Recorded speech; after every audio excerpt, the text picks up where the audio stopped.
So chapter name is magnetism. Of course आपके teacher का नाम है, वो तो आपको पता ही है, क्या है नाम? Devansh. Okay, so here you go. पहला है motion in a magnetic field, magnetic force on a moving charge. Magnetic field मतलब और कुछ नहीं, चुंबकीय क्षेत्र। मैं आपको हेडिंग्स भी कर दे रहा हूं ताकि अगर हिंदी मीडियम वाले हैं तो उनको थोड़ा पता लग जाए। चुंबकीय क्षेत्र, मैग्नेटिक फोर्स मतलब चुंबकीय बल। किस पे? मूविंग चार्ज, ऐसा चार्ज जो कि गति में है। ठीक है, तो क्या होता है, ध्यान से सुनना। When a charge enter in a magnetic field, it experiences a magnetic force that alter its path. The force is always perpendicular to the velocity of the particle and the magnetic field. Of course, ये chapter बहुत अच्छा balance है theory और क्या नाम से formulas का। तो आपको थोड़ा थोड़ा भी समझ लोगे ना तो आपसे आराम से इससे हर क्वेश्चन बन जाएगा, ये मेरी गारंटी है। और ये चैप्टर करने के बाद मैं आपको वो जो बता रहा हूँ ना, अपना इलेक्ट्रिसिटी का है और अपना क्या नाम से ये मैग्नेटिज्म, ये इंक्लूड करके आपके 6 से 9 क्वेश्चन बनते हैं डायरेक्ट डायरेक्ट। एक एक क्वेश्चन भी सॉल्व करेंगे, डोंट वरी। और जो हमारे पिछले स्लाइड में जो क्वेश्चंस रह गए थे वो भी इससे बनने लगेंगे। तो जस्ट आपको 1 से 1.5 घंटे बैठे रहना है, आपका बहुत अच्छे से हो जाएगा चैप्टर। जब कोई आवेशित कण किसी चुंबकीय क्षेत्र में प्रवेश करता है तो वह एक चुंबकीय बल का अनुभव करता है जो उसकी दिशा को क्या कर देता है, बदल देता है। यह बल हमेशा कण की गति और चुंबकीय क्षेत्र दोनों के लंबवत होता है, परपेंडिकुलर होता है। ओके, क्या आता है इसका formula? F is equal to Q V cross B. ठीक है, क्रॉस आया, क्रॉस की जगह साइन थीटा का यूज करा। किसका यूज करा? साइन थीटा का। ओके, जहां पे क्यू क्या है? आपका चार्ज या फिर आवेश, वी आपकी वेलोसिटी या फिर वेग, बी आपकी मैग्नेटिक फील्ड या फिर चुंबकीय क्षेत्र, और जो थीटा जो आपका कोण बन रहा है वो किसके बीच में बन रहा है? आपकी वेग और चुंबकीय क्षेत्र या फिर वेलोसिटी या फिर मैग्नेटिक फील्ड। थोड़ा सा समझते हैं कॉन्सेप्ट को। मान लो मैंने किसी चार्ज क्यू को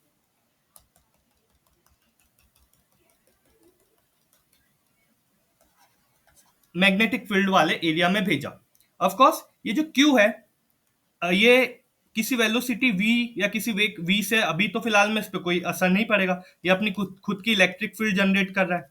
ठीक है, पर जैसे ही अंदर जाएगा तो ये q जो है फोर्स एक्सपीरियंस करेगा जो कि किसके परपेंडिकुलर रहेगी? जो कि आपकी ये दोनों के परपेंडिकुलर रहेगी। इसके लिए मैं रूल बता दूंगा कि फिर डायरेक्शन कैसे चेंज करेगा वो भी आपको पता लग जाएगा।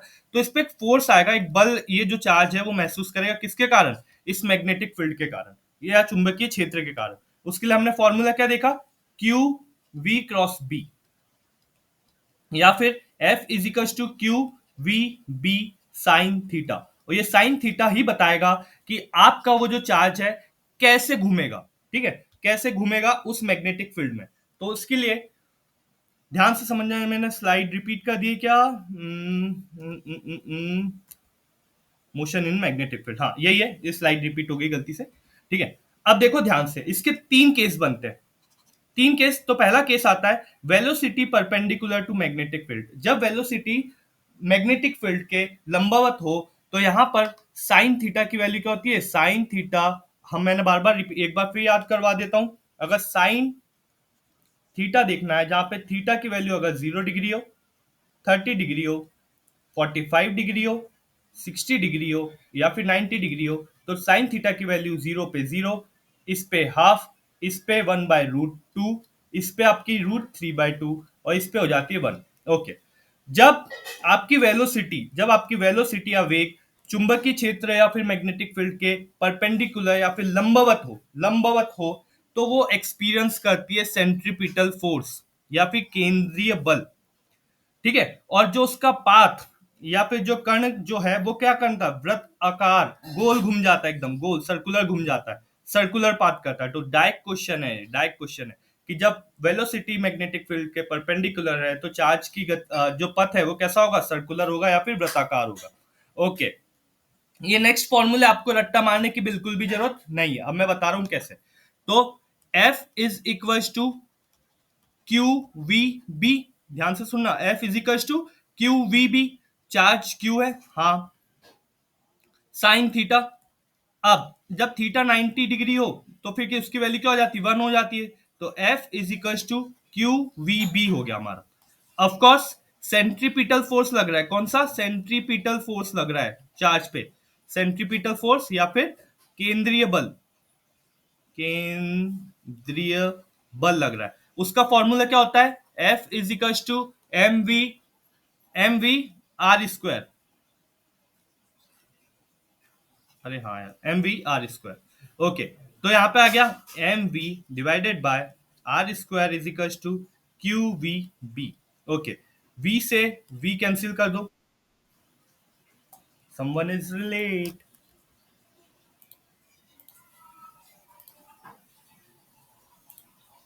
ओके, वी से अपना वो कैंसिल हो गया।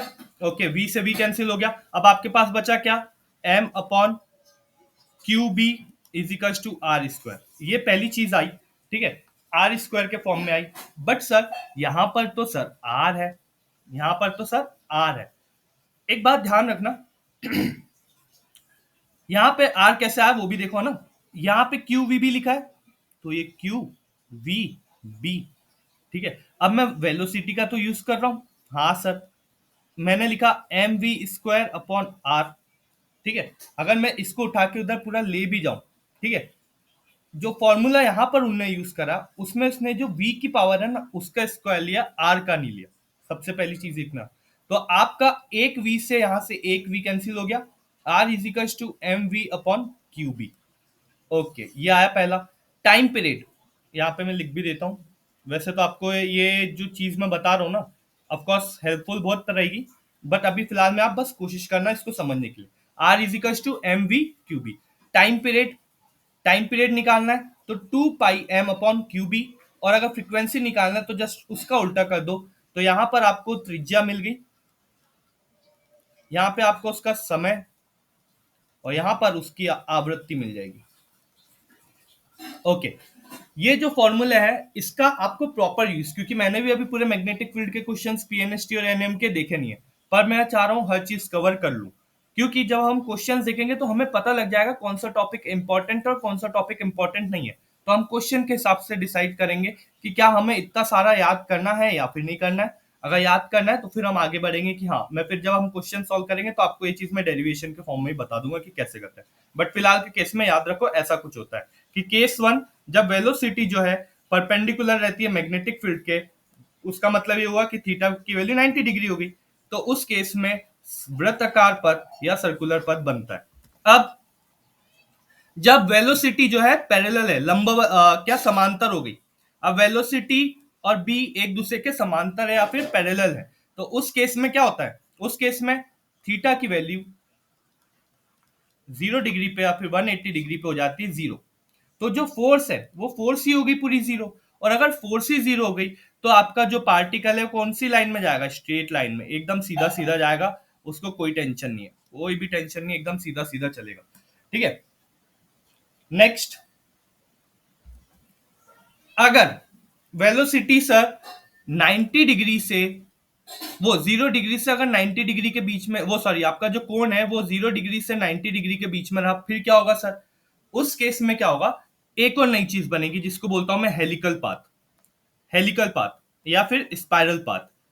स्पाइरल या फिर घुमावदार ऐसा चलेगा फिर आपका। देखो पहले केस में जब 90 डिग्री था तो आपका सर्कुलर आया, जब आपका 0 डिग्री या 180 डिग्री था तो आपकी एकदम सीधा गया चार्ज, जब 0 डिग्री से 90 डिग्री के बीच में है थीटा की वैल्यू, तो उस केस में आपका जो चार्ज है वो ऐसा चलेगा,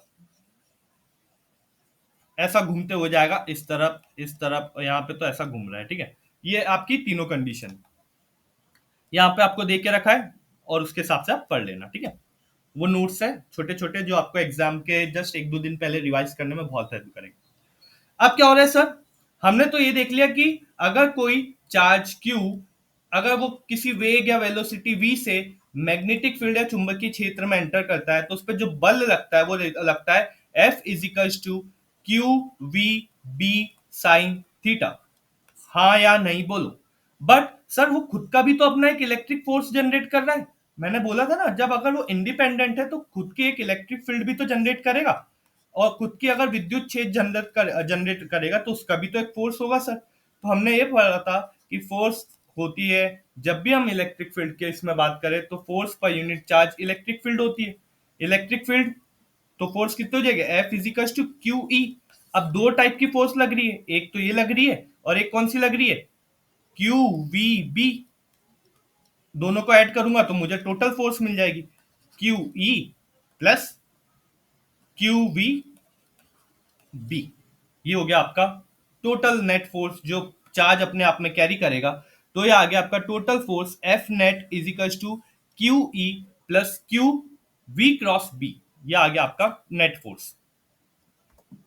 अब अगर मान लो सर दोनों फोर्स जो है, अगर दोनों फोर्स है वो जीरो है, एक दूसरे के बराबर है, ठीक है, तो क्या होगा, अगर जो नेट फोर्स है वो जीरो है, मतलब इसका मतलब ये होगा कि जो आपकी इलेक्ट्रिक फील्ड है और मैग्नेटिक फील्ड है, जो आपका चुंबकीय क्षेत्र है और जो आपका विद्युत क्षेत्र है, वो दोनों एक दूसरे को काट रहा है, एक दूसरे को काट रहा है मतलब बराबर हो गया है। तो उस केस में एफ नेट जीरो हो जाएगा। एफ नेट जीरो हुआ तो सर हमारी इक्वेशन क्या बनती है, क्यू वी बी प्लस आपका जो भी रहेगा वो तो बराबर, हाँ ये एक दूसरे को काट रहा है मतलब बराबर हो गया, तो वो रहेगा क्यू ई के बराबर। क्यू से सर क्यू कैंसिल, तो आपका v इजिकल्स टू क्या आएगा, ई अपॉन बी। और ये बहुत इंपॉर्टेंट चीज याद रखना, condition of zero net force, जब जीरो नेट फोर्स होगी तो आपका चार्ज जो है वो स्ट्रेट लाइन में मोशन करेगा, एकदम सीधी रेखा में जाएगा। When electric and magnetic force cancel each other the particle passes through undeviated, मतलब कोई भी चीज नहीं आएगी और पार्टिकल एकदम स्ट्रेट लाइन में जाएगा सीधे सीधे। जब विद्युत और चुंबकीय बल एक दूसरे को संतुलित कर देते हैं तब कण बिना मुड़े सीधे निकल जाता है। कहां कहां यूज होता है सर इसका, इसका यूज होता है वेलोसिटी सिलेक्टर में और मास स्पेक्ट्रोमीटर में। कहां कहां यूज होता है, वेलोसिटी सिलेक्टर में और मास स्पेक्ट्रोमीटर में। नेक्स्ट, इससे हम और क्या क्या निकाल सकते हैं सर, हमने बाकी चीज से भी निकाल के देख लिया, अब इससे भी निकाल लेते हैं। तो sir if both uniform and perpendicular the charge particle can follow helical और पैराबोलिक पाथ। यहाँ पे एक नया वर्ड आया parabolic, depending on the initial velocity. यदि दोनों समान और लंबवत हो तो गति कैसी हो जाएगी, या तो स्पाइरल हो सकती है या तो परवलयाकार पैराबोलिक हो सकती है, प्रारंभिक प्रारंभिक गति पर निर्भर करता है।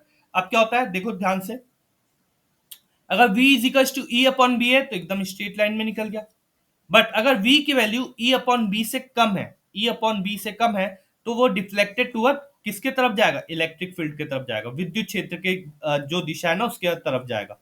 अगर v ये दोनों से ज्यादा है, इनके रेशियो से ज्यादा है, तो फिर वो डिफ्लेक्ट होगा किसके तरफ, मैग्नेटिक फील्ड की तरफ, चुंबकीय क्षेत्र की तरफ आकर्षित होगा।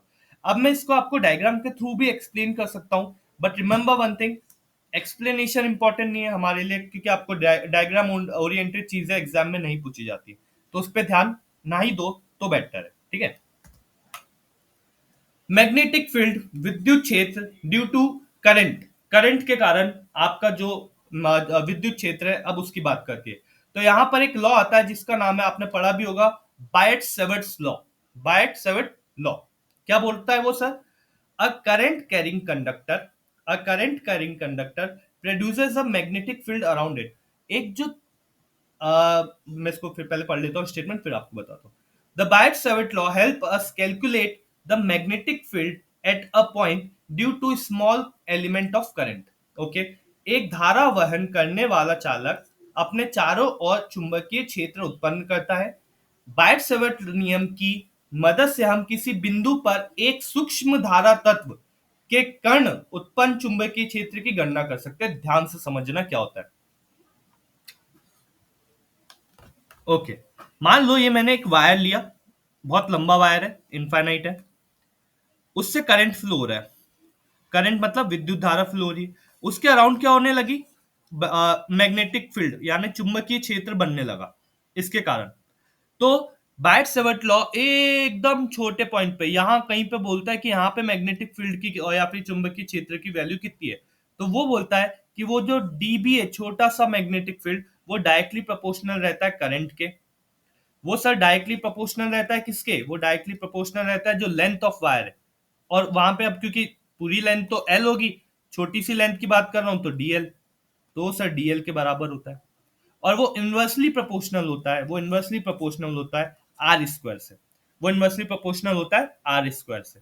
तो हमें क्या मिलता है, D B proportional to I D L upon R square, ये हटता है तो इसके जगह एक कांस्टेंट के आता है, I D L upon R square. ठीक है, अब इसके जगह कांस्टेंट जो आता है वो आता है म्यू नॉट अपॉन 4 पाई, जहां पे म्यू नॉट आपकी परमिएबिलिटी होती है या मुक्त स्थान की पारगम्यता होती है, जिसकी वैल्यू क्या होती है, जिसकी वैल्यू होती है sir 4 pi into 10 raise to power -7।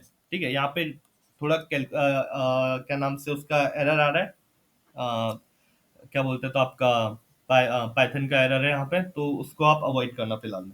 ठीक है, ये आपका म्यू नॉट अपॉन 4 पाई होती है, और उसका जो वैल्यू है म्यू नॉट की वो आती है 4 pi into 10 raise to power -7।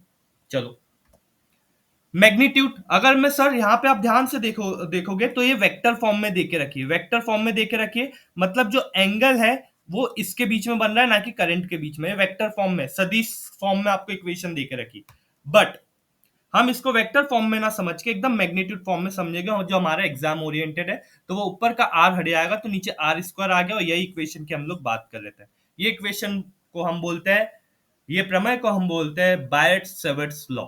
बायट Savart's law जो कि एक करंट कैरिंग कंडक्टर, एक तार के लिए एप्लीकेबल है, जिसकी लेंथ हमें देके रखी है, जिसका आपको एरिया ऑफ क्रॉस सेक्शन देके रखा है। अब हम आइडेंटिफाई कैसे करेंगे, तो राइट हैंड थंब रूल, अपना सीधा हाथ उठाओ, सीधा हाथ को जो आपके अंगूठा है उसको अपनी नाक के तरफ रखो, जो नीचे आपकी उंगली मुड़ी हुई है वो मैग्नेटिक फील्ड की डायरेक्शन बताएगी, और जो सीधा जो अंगूठा ऊपर की डायरेक्शन दे के रखी है वो आपकी करंट की डायरेक्शन बताएगा, तो इससे आपको दोनों चीज मिल जाएगी। ठीक है, application of bat Savart's law कहाँ एप्लीकेबल है, तो वो सर हम उसको एक बहुत इनफाइनाइट वायर की लेंथ के लिए देख सकते हैं, अनंत लंबाई वाला तार के लिए देख सकते हैं, सर्कुलर लूप के लिए देख सकते हैं, लूप के लिए देख सकते हैं, किसी आर्क या फिर चाप के लिए देख सकते हैं।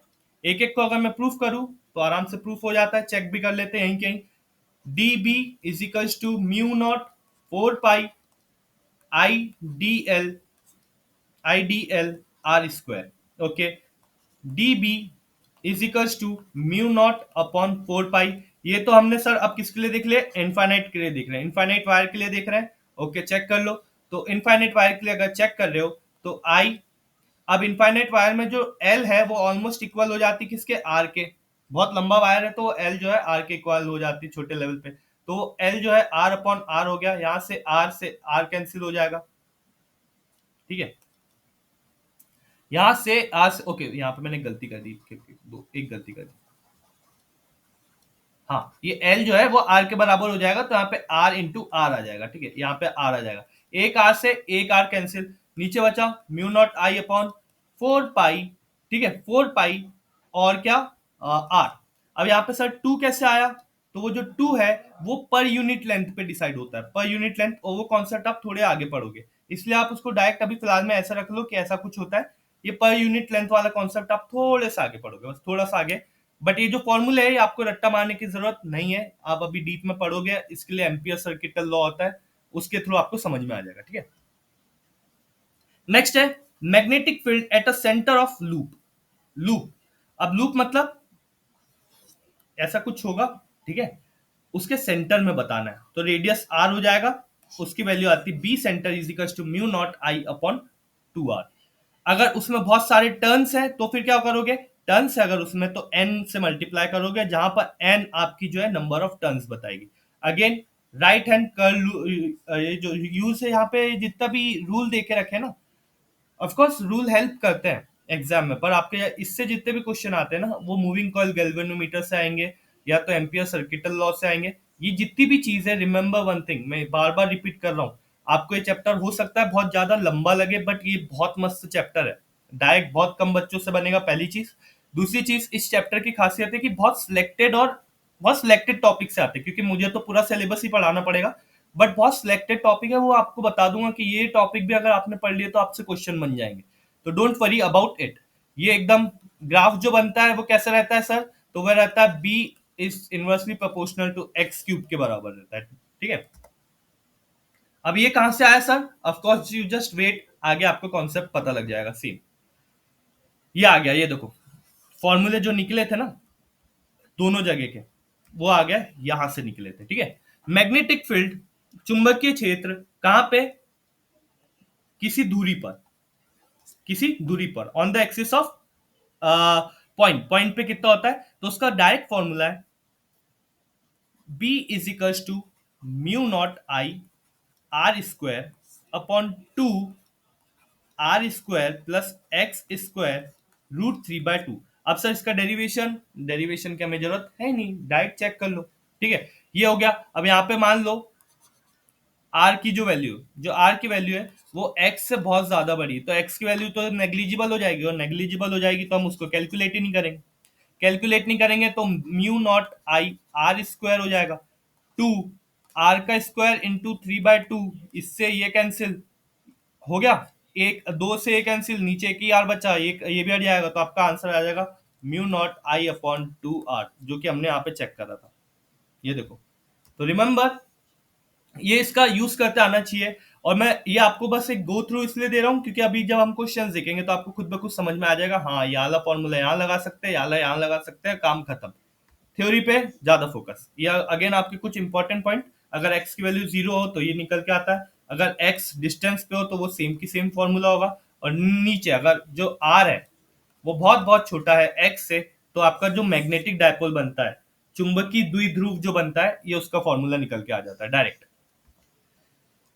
नेक्स्ट आता है आपका एम्पियर सर्किटल लॉ। एम्पिटल जो एम्पियर का परिपथ का नियम है, ये बहुत बराबर, ये ऑलमोस्ट जो हमने अभी करंट इलेक्ट्रिक यानी इलेक्ट्रिसिटी या फिर हमने विद्युत धारा में पढ़ा है, गॉस लॉ के बराबर होता है। वहां पर जो है बात होती है एरिया की, और यहाँ पर जो बात होती है वो होती है लेंथ की, बस इतना सा डिफरेंस है। क्या बोला है sir, the line integral of magnetic field be around any closed loop, वहां पे भी हमने क्लोज सरफेस की बात कर रहे थे, यहाँ पे क्लोज्ड लूप की बात हो रही है, देखो ध्यान से, बहुत सिमिलर है। Is equals to mu times, वहां पे हम ई नॉट की बात कर रहे थे, यहाँ पे म्यू नॉट टाइम की बात कर रहे हैं। The net current enclosed, I net current, वहां पे हम फ्लक्स की बात कर रहे थे, यहाँ पे हम करंट की बात कर रहे हैं। इतना ही, देखो ऑलमोस्ट सेम ही है पूरा। किसी भी बंद लूप के चारों ओर चुंबकीय क्षेत्र बी का रेखीय समाकलन उस लूप द्वारा घिरी गई कुल धारा आई एनक्लोज्ड के म्यू गुना के बराबर होता है। ये होता है म्यू गुना के बराबर, जहां पर बी आपकी मैग्नेटिक फील्ड या चुंबकीय क्षेत्र है, डीएल बहुत छोटी सी लेंथ है, म्यू आपका पारगम्यता या फिर परमिएबिलिटी है, और आई एनक्लोज जो है उस पर्टिकुलर जो परिपथ में आपका जो करंट या विद्युत धारा फ्लो रही है वो है। चलो चेक करते हैं। ऑफ कोर्स आप लोग बोल रहे थे ना कि सर कैसे आएगा फॉर्मूला, तो कहां गया फॉर्मूला, ये कैसे आए सर, ऑफ कोर्स अब चेक हो, एम्पियर सर्किटल लॉ क्या बात कर रहा है, B D L is equals to mu naught I, B D L is equals to mu naught I. अब ध्यान से देखो, B D L mu naught I, ठीक है। जब मैं एक वायर की बात कर रहा हूं, एक वायर की बात कर रहा हूं, अब वायर की जब भी मैं बात कर रहा हूं तो उस केस में याद रखना उसका जो क्या है, डीएल है, डीएल। अब इंटीग्रेशन में क्या होता है, एक बात याद रखना, आप इंटीग्रेशन आप लोगों ने कभी किया नहीं होगा तो उससे आपको डरने की बात नहीं है, मुझे आपको वो कराना भी नहीं। यहां पर मैं जो एल ले रहा हूं वो है उसका पर्टिकुलर क्रॉस सेक्शन, छोटा सा क्रॉस सेक्शन जो वायर होगा उसका छोटा सा क्रॉस सेक्शन जो होता है 2 पाई आर के बराबर, 2 पाई आर के बराबर। एम्पियर सर्किटल लॉ में वैल्यू रखी तो B D L is equal to mu naught I, B dot DL क्या होता है 2 pi R is equal to mu naught I, तो बी की वैल्यू क्या आई, mu naught I upon 2 pi R. और ये आपका जो हो गया, जो हमने वहां पे क्या नाम से करंट कैरिंग वायर के लिए या फिर विद्युत जो तार है जो विद्युत कैरी कर रहा है, जो करंट कैरी कर रहा है, उसके लिए जो फॉर्मूला हमने लाया था वो देखो यहाँ पे एम्पियर सर्किटल लॉ से आ गया। सोलेनॉइड, सोलेनॉइड का फॉर्मूला हमने जब इलेक्ट्रोमैग्नेटिक इंडक्शन पढ़ रहे थे तो ये फॉर्मूला आ रहा था बार बार बार बार, मैंने आपको बोला था रट्टा मार लेना है फॉर्मूला। ये भी और कहीं से नहीं, ये भी और कहीं से नहीं, ये कहां से आ रहा है? एम्पियर सर्किटल लॉ से। टोरॉइड, टोरॉइड क्या होता है? टोरॉइड समझ लो, जो सोलेनाइड होता है, सोलेनॉइड ऐसा ऐसा कुछ दिखता है, एक लूप होती है, ठीक है। टोरॉइड क्या होता है? इसी लूप को अगर मैं सर्कल बना दूं, इसी लूप को अगर मैंने सर्कल बना दिया तो ये बन जाती है टोरॉइड। ये सोलेनॉइड हो गया, सोलेनाइड हो गया, और ये टोरॉइड हो गया अगर मैंने उसको सर्कुलर रूप में डाल दिया तो, ठीक है। ये आ गया आपका टोराइड का। और रिमेंबर इसके कुछ हिंदी नाम हो गए, तो परिनालिका बोलते हैं सोलेनॉइड को, मुझे टोराइड को क्या बोलते हैं उसको एक बार कंफर्म कर देना, ठीक है। सोलेनॉइड तो परिनालिका होता है, टोराइड का मुझे नहीं पता। अगेन, कहाँ पे लगा सकते हैं हम sir ampere circuital law?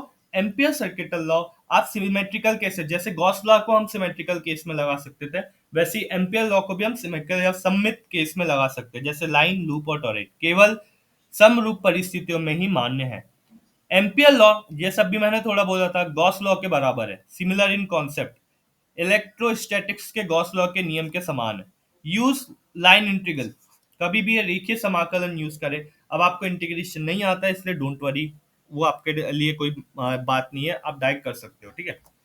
Next, ये समरी टेबल है लंबी तार के लिए, टोराइड के लिए और सोलेनॉइड के लिए, जो भी चीज है आपके लिए वो ऑफकोर्स। हाँ, अब आपको एक चीज रहेगी कि सर इतना बड़ा रिवीजन कैसे करेंगे? ये रिवीजन खट में डेफिनेशन देखो क्या होती है, और direct summary table. Definition, definition देखी, समरी टेबल, हर चीज की ऐसी आप करोगे तो बेटर रहेगा। Properties of magnetic field, magnetic field की विशेषता या चुंबकीय क्षेत्र की विशेषता कहां पर? सोलेनॉइड में। यूनिफॉर्म इनसाइड, अंदर चुंबकीय क्षेत्र समान होता है, ओके। जीरो ऑलमोस्ट आउटसाइड, बाहर लगभग शून्य होता है।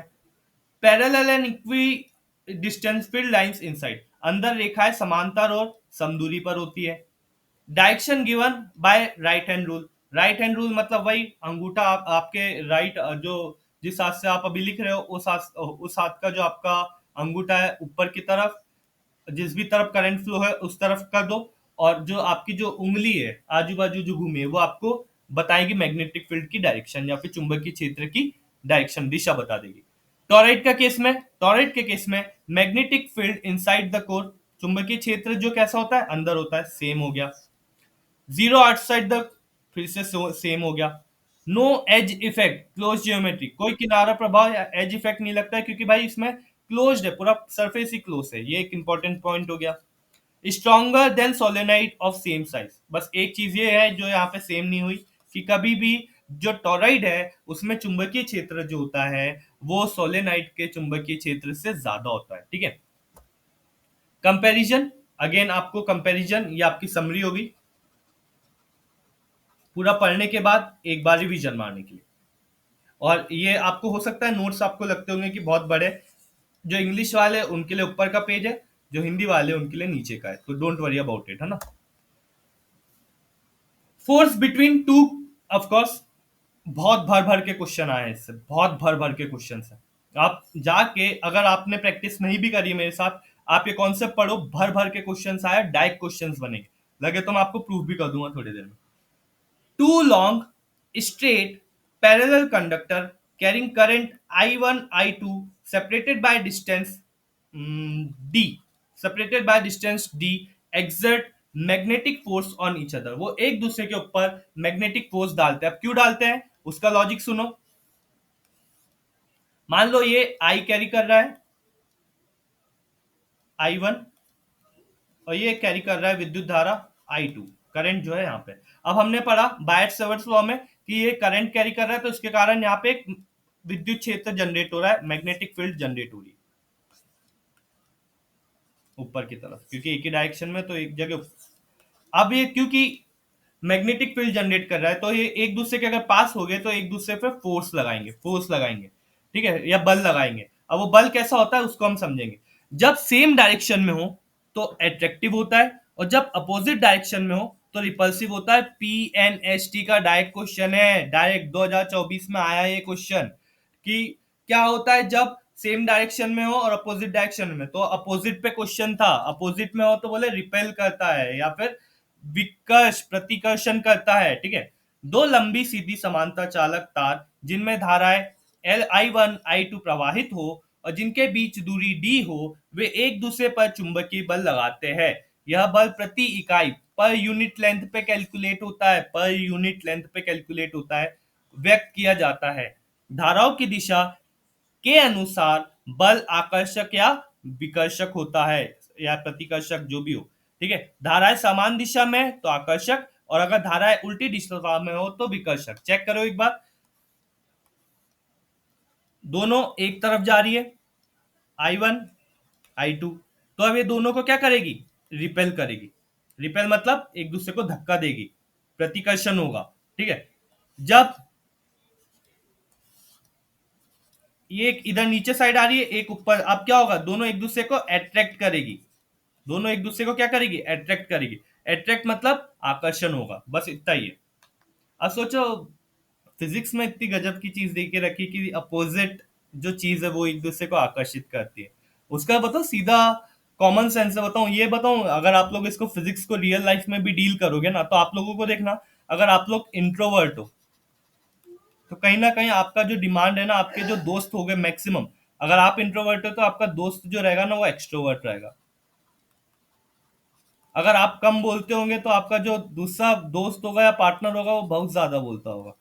भाई फिजिक्स के लॉ है ये तो, और ये एक दूसरे को अट्रैक्ट भी करते हैं, ठीक है। कितनी गजब की चीज है, physics is everywhere. Okay, formula क्या है, per unit length, per unit length force per unit length में कैलकुलेट होता है, वायर वाला याद रखना। क्या होगा सर, म्यू नॉट अपॉन 2 पाई I1 I2 अपॉन डी। ये तो कुछ सर हमें न्यूटन का गुरुत्वाकर्षण नियम, कूलाम का लॉ उसके जैसे दिख रहा है। हाँ ऑफ कोर्स उसी के जैसे, ठीक है। ये हो गया आपका, जहां पे फोर्स है दोनों के बीच में, जो कि न्यूटन में कैलकुलेट होती है। लेंथ जो है वो कंडक्टर की लेंथ है, जो भी कंडक्टर की लेंथ दे के रखी है, चालक की तार की लंबाई दे के रखी वो है। I1 I2 धाराएं है एम्पियर में, डी जो है उन दोनों के बीच की दूरी है, और जो म्यू नॉट है वो आपका और कुछ नहीं, पारगम्यता या तो फिर परमेबिलिटी है।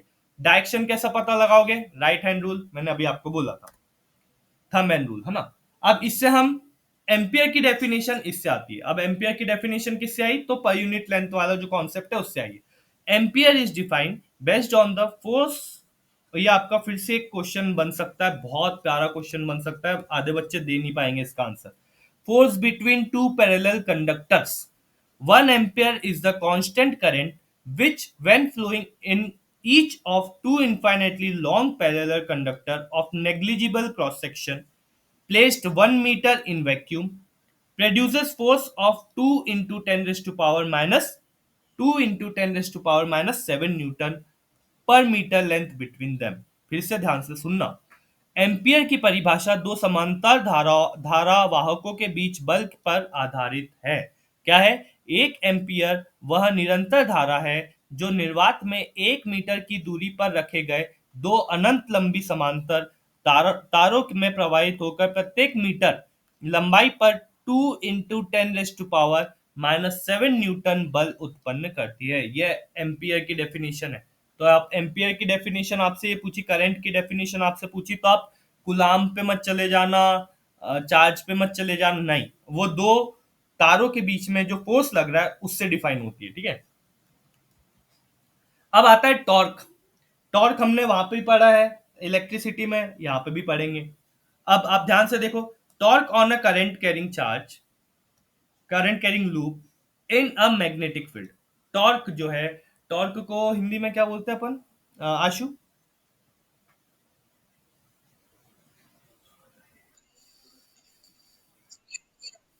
हाँ, जो भी टॉर्क वर्ड सबको पता है ना, हिंदी मीडियम वाले एक बार बता दो मुझे तो मैं कंफर्म करता हूँ।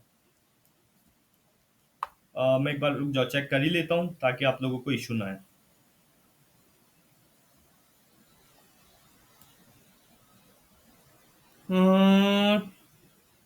टॉर्क इन हिंदी, यहाँ पे था टार्क लिखा है, बल आघूर्ण, यहाँ पे लिख देता हूँ, बल आघूर्ण, बर्ण आघूर्ण या फिर घूर्णी बल। ओके, अरे जो घुमा दे बस उसी को टॉर्क बोलते हैं, ठीक है। व्हेन अ रेक्टेंगुलर और एनी शेप, किसी भी शेप का, या तो रेक्टेंगुलर है या किसी भी, current carrying loop is placed in a uniform magnetic field B, the magnetic force on the opposite side of the loop produces torque tau that tends to rotate loop. हमने वहां पे क्या रखा था, हमने वहां पर चार्ज माइनस क्यू और प्लस क्यू को किसी कोण थीटा पे इलेक्ट्रिक फील्ड या फिर आपकी विद्युत क्षेत्र में रखा था। यहाँ पे हम क्या कर रहे हैं, एक करंट कैरिंग लूप है, एक लूप है आई, जो जिसमें आई करंट फ्लो हो रहा है, उसको मैंने किस पे रख दिया, उसको मैंने रख दिया मैग्नेटिक फील्ड, चुंबकीय क्षेत्र में। तो इसके कारण ये लूप है घूमने लगेगी, और इसी को हम बोलते हैं टॉर्क। जब एक आयतकार या किसी भी आकार की धारावाहक कुंडली एक समान चुंबकीय क्षेत्र बी में रखी जाती है, तो कुंडली के विपरीत किनारों पर चुंबकीय बल एक टॉर्क, बल आघूर्ण, घूर्णी बल उत्पन्न करते हैं, जो कुंडली को घुमाने का प्रयास करते हैं। ओके, क्या है formula, tau is equals to I A B sine theta, I A B sine theta, ठीक है। याद रखना, tau is equals to I A B sine theta, जहां पे आई आपका करंट हो गया, ए आपका वो जो पर्टिकुलर लूप है उसका एरिया या फिर क्षेत्रफल हो गया, बी आपका चुंबकीय क्षेत्र हो गया, और जो theta is a angle, theta is a angle जो कि किसके बीच में है, फॉर्म ए करंट कैरिंग, रुक जाओ 2 सेकेंड, है ना।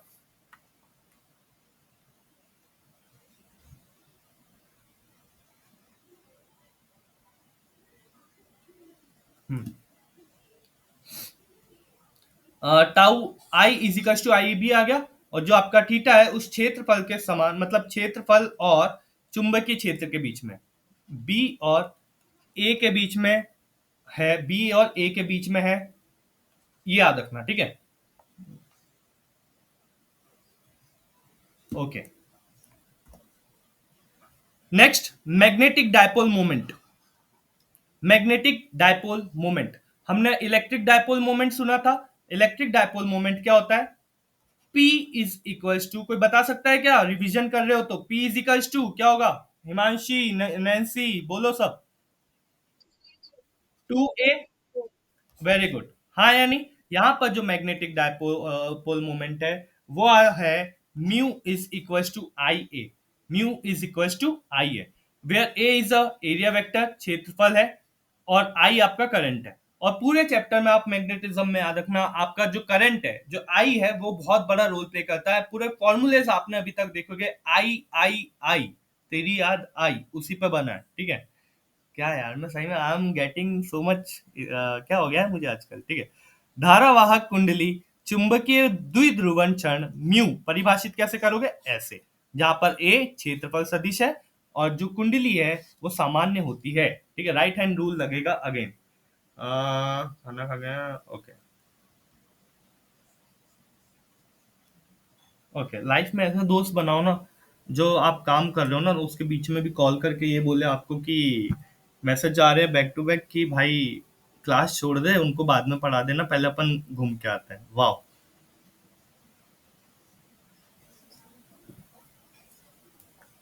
है किसी के आशु, ऐसे दोस्त है। अरे बहुत भयानक है भाई। अरे बहुत, ऐसे दोस्तों से भगवान बचाए भाई, क्योंकि ये भयानक होते हैं बहुत एकदम, यानी वो उठा के ले जाए, देखना अभी घर पे आ जाएगा दोस्त और वो बोलेगा कि अंकल दिवांश का है, दिवांश का है, गेट खटखटाएगा और चालू, चल भाई आ जा, और यहाँ पे देखना मस्ती करने लग जाएगा, पढ़ाऊंगा ना तो पढ़ाने नहीं देगा, ठीक है। Torque in terms of magnetic dipole moment, magnetic, अब यहाँ पे हमने टॉर्क को पहले तो करंट और एरिया वेक्टर के हिसाब से पढ़ा, अब हम उसको पढ़ रहे हैं किसके हिसाब से, अब हम उसको पढ़ रहे हैं म्यू, मैग्नेटिक डायपोल और मैग्नेटिक फील्ड के इसमें, है ना। तो पहले हमने पढ़ा था आई ए बी साइन थीटा, अब यहाँ पे हम पढ़ रहे म्यू बी साइन थीटा, जहां पे आई ए आपका क्या है, आई ए और कुछ नहीं है, magnetic moment, magnetic dipole moment, या फिर चुंबकीय द्विध्रुव वो है, ठीक है, चुंबकीय द्विध्रुव क्षण, और कुछ नहीं। Physical meaning of course direct question होगा। साइन की वैल्यू अगर जीरो, तो ये कितना हो जाएगा, टॉर्क हो जाएगा जीरो। अगर साइन की वैल्यू 90, तो टॉर्क कितना हो जाएगा, म्यू भी हो जाएगा। इस पे मतलब 90 पे मैक्स, और इस पे मिनिमम, और कुछ नहीं। ओके। पोटेंशियल एनर्जी वहां हमने पढ़ी थी, कोई बता सकता है क्या पोटेंशियल एनर्जी का फॉर्मूला, फिर से रिवीजन करा होगा तो? अरे बोलो, हिमांशी बोलो। पीई, हाँ रानी बोलो, क्या पीई? पी कॉस थीटा, देखो यहाँ पे भी वही आया, U is equal to minus mu B cos theta, ये आ गया आपका answer. Remember one thing, remember one thing, remember one thing, ये चीज डिसाइड करती है, देखो कितना, अगर ध्यान से आप पढ़ोगे ना चैप्टर, उस चैप्टर से बहुत ज्यादा लिंक होके बना है, बहुत ज्यादा लिंक। अगेन आपकी summary table, circular current loop as a magnetic dipole. अब जो मैग्नेटिक द्विध्रुव है, हमने पढ़ा था कि हमने एक सीधे उसमें पढ़ के देखा, एक रेक्टेंगुलर लूप में, पर अब हम उसको पढ़ के देख रहे हैं सर्कुलर लूप में, ऐसे गोल गोल में कैसी होती। तो गोल गोल में अभी तो हमने पढ़ा mu naught is equal to क्या, आई ए। ओके। अब इसको मुझे चेक करना है, तो अब सर्कुलर है तो ए की वैल्यू क्या हो जाएगी, पाई आर स्क्वायर हो जाएगा। इसका जो एरिया है पाई आर स्क्वायर होता है, आ गया आपका। तो यहाँ पे आ जाएगा mu is equal to I pi R square, जहाँ पे एन जो है, ये जो एन के ऊपर डॉट लगा, ये और कुछ नहीं, ये नॉर्मल वेक्टर है जो कि बता रहा है कि वो एक दूसरे से परपेंडिकुलर है। परपेंडिकुलर है मतलब लंबवत है, काम खत्म। ये हमने पढ़ लिया था, हाँ ये हमने पढ़ लिया है। अब इलेक्ट्रॉन पे जो मैग्नेटिक डायपोल मोमेंट लगता है, या फिर इलेक्ट्रॉन पे जो चुंबकीय द्विध्रुव क्षण है, उसको हम कैलकुलेट करते हैं। तो इलेक्ट्रॉन क्या होता है, अगर हम करंट की भाषा में देखें तो ई अपॉन टी, क्योंकि करंट और कुछ नहीं है, चार्ज पर यूनिट टाइम है, जो कि एन इंटू टी होता है, N into E into T होता है। अब यहाँ पे एक इलेक्ट्रॉन की बात कर रहे हैं, तो एक इलेक्ट्रॉन में ई आ जाएगा, और कुछ नहीं। अब जो इलेक्ट्रॉन है, इसको ऐसा लिख दो। अब मुझे मैग्नेटिक मोमेंट कैलकुलेट करना है, आपका चुंबकीय द्विध्रुव करना है, तो mu is equal to I into A होता है। आई की वैल्यू तो मुझे पता लग गई, ई अपॉन टी होती है, और ये हो जाता है कितना, ए। अब ए की वैल्यू मैंने अभी बताई कितनी होती है, पाई आर स्क्वायर होती है, किसी भी सर्कुलर या फिर वृत्ताकार शेप के लिए, तो हो जाएगा पाई आर स्क्वायर। हो गया, यहां तक क्या गए, और कोई टेंशन तो नहीं है। आई पाई आर स्क्वायर हो गया ई टी। हाँ, अब टी जो है, टी हमने कैलकुलेट कर क्या, टाइम पीरियड है, फ्रीक्वेंसी है, इट इज इक्वल्स टू कितना हो गया, E upon two pi R. Pi R square ऊपर, पाई से पाई कैंसिल, आर से आर कैंसिल, बचा टू, तो आ जाएगा E V R upon T. अब वी कहाँ से, हाँ सॉरी मैंने कुछ गलती करी क्या, हाँ टाइम, इसको मैं ऐसा कर देता हूँ ना, और अच्छे से समझा देता हूँ ताकि, हाँ तो current I is equal to होता है ई अपॉन टी। आपका जो मैग्नेटिक मोमेंट या द्विध्रुव क्षण होता है, वो होता है आई इंटू ए। चलो, म्यू इज इक्वल टू आई हमारा ई अपॉन टी हो गया, और एरिया हमारा पाई आर स्क्वायर हो गया, ठीक है। हाँ, E upon T, pi R into R कर दो divided by T. R upon T कुछ नहीं होता, वेलोसिटी हो जाती है, ई वी आर। अब एक चीज मैं कोई मिस कर रहा हूँ क्या यार, क्या मिस कर रहा हूँ, चेक करने 2 सेकंड, मुझे चेक करने दो, मैं कुछ तो मिस कर रहा हूँ। Time period of revolution, okay okay okay, हाँ हाँ हाँ ठीक है, मैं बहुत गजब की चीज मिस कर रहा था, पता है। इसमें सर मैं नॉर्मल पाथ के लिए देख रहा था, ओके मैं बहुत बड़ी गलती कर रहा था, सॉरी, अच्छा वो समय पर समझ में आ गया। ये वृत्त है आपका, उसका रेडियस या त्रिज्या आर है, उसका जो पूरा सरकमफेरेंस या परिधि होती है वो 2 पाई आर होती है, ये उसका पूरा डिस्टेंस है। वेग क्या होगा, वेग होगा ये, मैं यही गलती कर रहा था, अब आया समझ में, ठीक है। आई हो गया हमारा E upon T into pi R square.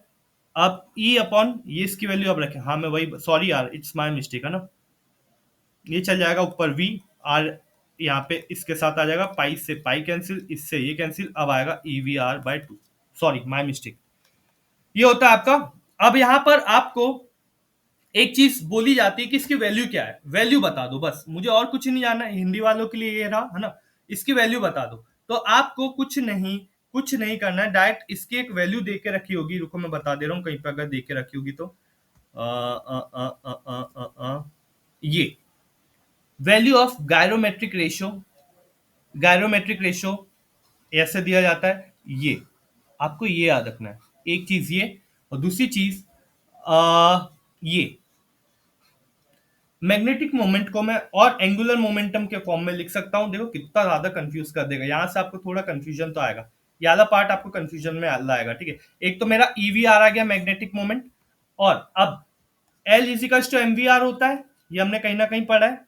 Mu की वैल्यू यहाँ पे देके रखिए, आप उसको सब्स्टिट्यूट कर दोगे, किससे, एम से सब्स्टिट्यूट कर दोगे, तो आपको जो है वो इस फॉर्म में मिल जाएगा, जिसको हम, पर मैं आपको ये रेकमेंड नहीं करूंगा, ये वाला पार्ट में आपको फिलहाल में रेकमेंड नहीं करूंगा, ये मैंने डाल के तो रखा है पर मैं रेकमेंड बिल्कुल नहीं करूंगा, नहीं करो तो बेटर है, पूरा दिमाग हिल जाएगा। ऑर्बिटल गायरोमेट्रिक रेशियो याद रखना, गायरोमेट्रिक रेशियो क्या होता है, ई अपॉन एम, बस इतना याद रखना, ठीक है, ये होता है, उसकी वैल्यू आती है ये। नेक्स्ट आता है आपका पार्ट जिसको मैं बोलता हूं मूविंग कॉइल गैल्वेनोमीटर, और यहां से भी भर भर के क्वेश्चन आते हैं, ये टॉपिक भी आपका बहुत इंपॉर्टेंट है, बहुत छोटा सा टॉपिक है, और उसके बाद शायद अमीटर है, शंट है, वोल्ट मीटर, लोड, और आपका टॉपिक खत्म, ठीक है। बस और 15 मिनट की बात है, बने रहो, टॉपिक ही खत्म। हम्म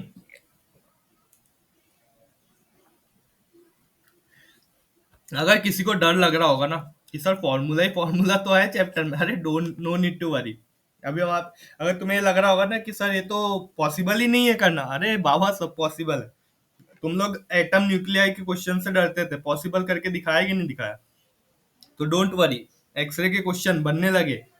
जबकि मैंने तुम लोगों को बोला फॉर्मूले से अगर डर लगता रहा होगा ना तो वो भी खत्म कर दूंगा, अभी डोंट वरी है ना, प्रैक्टिस पे तो आने दो, एक दो दिन की बात है, सिलेबस कंप्लीट हुआ उसका प्रैक्टिस पे जाना।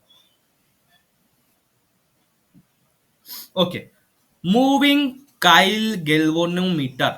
ओके, क्या होता है मूविंग कॉइल गैल्वेनोमीटर, एक ऐसा इंस्ट्रूमेंट होता है, एक यंत्र होता है जो किस काम में आता है, to detect and measure electric current, जिसका उपयोग छोटे विद्युत धाराओं को पता लगाने और मापने के लिए किया जाता है। पहली चीज यह इस सिद्धांत पर काम करता है कि एक धारा प्रवाहित कॉइल चुंबकीय क्षेत्र के टॉर्क का मूल्य, तो किस पे प्रिंसिपल पूछ सकता है आपसे, क्या क्या पूछ सकता है, प्रिंसिपल पूछ सकता है, कि किस प्रिंसिपल पे काम करता है, तो सब वो इस प्रिंसिपल पे काम करता है कि करंट कैरिंग कॉइल जो है, अगर मैंने उसको मैग्नेटिक फील्ड या चुंबकीय क्षेत्र में रख दिया तो वो टॉर्क या फिर आघूर्ण बल महसूस करता है। ये थ्योरी हो गई, ये थ्योरी ही आपका क्वेश्चन बन जाएगी, देखना याद रखना। ये आपका डेफिनेशन देके रखिए। कंस्ट्रक्शन बनता कैसे है, ये आपका थ्योरेटिकल पार्ट है, आप एक बार पढ़ोगे, वैसे बनता कैसे है कंस्ट्रक्शन जो है इंपॉर्टेंट नहीं है, इंपॉर्टेंट नहीं है, नहीं है मतलब नहीं है, ठीक है।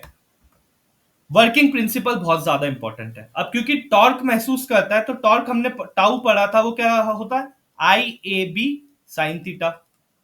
ओके, अब क्योंकि हम कॉइल का यूज कर रहे हैं तो कॉइल में टर्न होते हैं, टर्न मतलब बार बार घुमाव आते हैं, तो मैंने एन से मल्टीप्लाई करा, तो N equals to I A B sine theta. अब इसमें एक नया टर्म आता है, एक नया टर्म आता है, वो टर्म याद रखना और कुछ नहीं, the torque rotate the coil moving the pointer control the spring opposite the torque, जो कि डायरेक्टली जो स्प्रिंग कांस्टेंट होता है, फिजिक्स का कॉन्सेप्ट है 11th क्लास का, वो डायरेक्टली प्रोपोर्शनल रहता है टाउ से।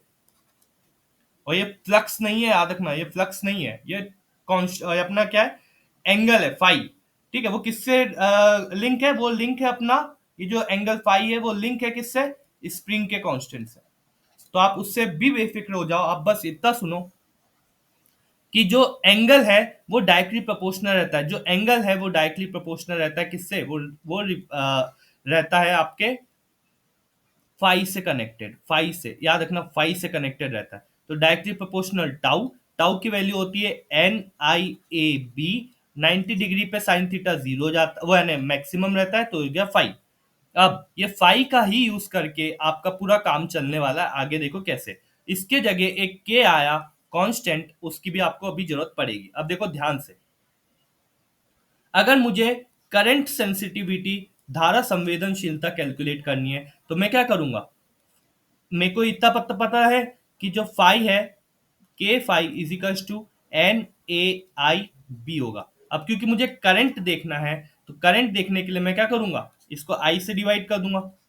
आई से आई कैंसिल, तो मेरी वैल्यू क्या है, एन ए बी अपॉन के। याद रखना डायरेक्ट क्वेश्चन बनते हैं इससे। अगर मुझे वोल्टेज संवेदनशीलता देखना है तो मैं किससे डिवाइड करूंगा, मैं करूंगा वी से डिवाइड। और जैसे ही मैं वी से डिवाइड करूंगा तो phi upon V equals to K, तो नीचे आ गया, एन ए आई बी ऊपर है और नीचे भी यहाँ पे वी आ जाएगा। वी मतलब मैं किसका यूज करूंगा, ओम्स लॉ का, तो आई इंटू आर, आई से आई कैंसिल, तो एन ए बी के आर, ये आ गया आपका दूसरा। तो इसको मैं बोलता हूँ करंट सेंसिटिविटी, इसको मैं बोलता हूँ वोल्टेज सेंसिटिविटी। अब किस लिए यूज होता है गैल्वेनोमीटर, तो करंट को मापने के लिए। Basic component in analog and, इससे हम गैल्वेनोमीटर जो करंट नापने के लिए यूज होता है कि करंट है या नहीं है सर्किट में, उससे हम एमीटर और वोल्टमीटर बना सकते हैं। अब कैसे बना सकते हैं, तो नेक्स्ट टॉपिक हमारा आता है उसी पे, ammeter and shunt. What is ammeter? Ammeter is a device used to measure electric current in a circuit.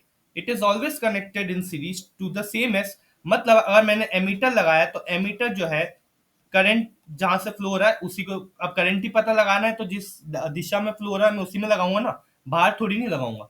Ammeter एक यंत्र है जिसका परिपथ में विद्युत धारा को मापने के लिए किया जाता है। इसे हमेशा श्रृंखला सीरीज या इसमें जोड़ा जाता है ताकि एमीटर से होके गुजरे। Okay. Need of shunt, shunt क्या है यहाँ पे, शंट एक प्रकार का रेजिस्टेंस है, प्रतिरोध है। शंट और कुछ नहीं है, रेजिस्टेंस या फिर प्रतिरोध है। क्या है, अ galvanometer is a sensitive device and can only small current. अगर मैंने गैल्वेनोमीटर जो है वो संवेदनशील होता है और अगर मैंने उसमें बहुत सारा करंट डाल दिया तो काम करना ही बंद कर देता है। तो उसके लिए मैं क्या करता हूं, मैं गैल्वेनोमीटर के समांतर में एक शंट रेजिस्टेंस लगा देता हूं, जिसको मैं शंट बोलता हूं। जैसे ही मैं शंट लगाता हूं, और वो शंट कैसा होता है, एम लो रेजिस्टेंस वाला होता है, बहुत लो रेजिस्टेंस, बहुत कम प्रतिरोध वाला होता है। जैसे ही मैं इसको लगा देता हूं तो ये जो डिवाइस बनता है, ये डिवाइस और कुछ नहीं, इसी का नाम एमीटर है। ये डिवाइस का नाम ही एमीटर है। शंट क्यों लगाते हैं, शंट हम इसलिए लगाते हैं कि जो करंट है, जो मैक्सिमम करंट है, क्योंकि गैल्वेनोमीटर से थोड़ा सा जाना चाहिए, जो मैक्सिमम करंट है वो कहां से चले जाए, वो शंट के थ्रू होके चल जाए, ना कि गैल्वेनोमीटर से थोड़ा से करंट जाना चाहिए, शंट के थ्रू मैक्सिमम करंट जाना चाहिए। ये बन गया आपका एमीटर। फॉर्मूला, तो फॉर्मूला ऐसा कुछ होता है, फॉर्मूला ऐसा कुछ होता है। अब वो कैसे आता है वो भी बता देता हूं। गैल्वेनोमीटर का अपना खुद का रेजिस्टेंस जी होता है। अब मान लो कॉइल से, ये सर्किट है आपका, गैल्वेनोमीटर ये है, इसके अपोजिट में शंट लगा है। मान लो मैंने यहां से करंट डाला आई, आई, ये अपने आप में रेजिस्टेंस है, ये अपने आप में रेजिस्टेंस है। ओके। करंट यहां से डिवाइड हो जाएगा पर वोल्टेज सेम रहेगा। वोल्टेज यहां पे कितना रहेगा, तो वो रहेगा आई जी। वोल्टेज यहां पे कितना रहेगा, तो वो रहेगा आई। अब ऊपर जितना करंट जा रहा है जी के पास, यहाँ तो करंट डिवाइड हो गया, ऊपर चलेगा आई जी करंट और नीचे आएगा I minus I G current, IG current into shunt का रेजिस्टेंस। ये आपका बन के आ गया फॉर्मूला। ठीक है। Conversion of galvanometer to ammeter, galvanometer को अमीटर से कैसे कनेक्ट बनाते हैं, तो बस अभी मैंने बताया, जब आप गैल्वेनोमीटर को समांतर में शंट से जोड़ देते हो तो आपका और कुछ नहीं, आपका एमीटर बन जाता है। नेक्स्ट, वोल्ट मीटर और लोड। वोल्ट मीटर क्या होता है, सॉरी सॉरी सॉरी, कुछ गलती कर दी क्या, 2 सेकंड रुकना।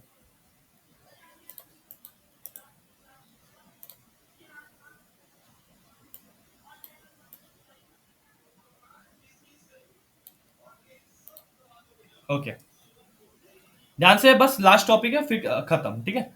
वोल्ट मीटर क्या है, तो वोल्ट मीटर एक डिवाइस है जो पोटेंशियल डिफरेंस या विभव अंतर या फिर वोल्टेज नापता है। हम इसको कैसे बनाते हैं, बस जैसे इसका उल्टा, एमीटर में जो हमने पढ़ा आपको उसका उल्टा कर देना। हमने गैल्वेनोमीटर को एमीटर में क्या करा था, एमीटर में गैल्वेनोमीटर को शंट शंट नाम के रेजिस्टेंस से ऐसे समांतर श्रेणी में लगाया था। जब मैं यहाँ पे शंट का नाम बदल के लग देता हूँ, लोड रख दिया और मैंने गैल्वेनोमीटर लगा दिया सीरीज में, तो ये बन गया वोल्ट मीटर ये बन गया, और दोनों उल्टा होता है, ठीक है, याद रखना। Voltmeter must measure across the component, to do this without disturbing it is connected in parallel. अभी ध्यान से सुनना, ये हो गया।